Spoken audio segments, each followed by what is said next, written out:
Good morning everyone. So आज आहे शनिवार आणि आजच्या माझ्या मेनूमध्ये आहे पुरणपोळी. आजचा मेनू माझा कालच डिसाईड झालेला, त्याप्रमाणे मी पुरणपोळीसाठी सारण तयार केलं होतं आणि सकाळीच मी कणिक भिजवून घेतलं आणि कणिक थोडंसं तेल टाकून मुरत ठेवलेलं आणि नंतर मी माझा मेनू पाठवला कस्टमर्सना.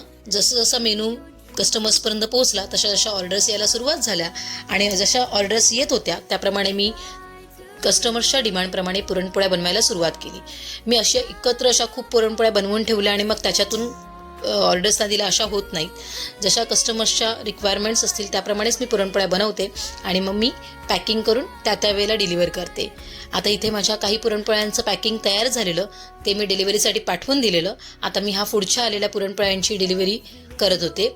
त्यासाठी मी त्यांना तूप वगैरे लावून तयार करत होते, कारण तूप जेव्हा मी पुरणपोळी बनवते तव्यात असताना जर तूप लावलं तर पुरणपोळी थोडीशी कडक होते थोड्या वेळानंतर, म्हणून मी पुरणपोळीचं तूप जे आहे ते नंतर लावते. त्यामुळे त्याचा सुगंधही तसाच राहतो. अशा पद्धतीने माझ्या सगळ्या ऑर्डर्स तयार झालेल्या. So bye bye.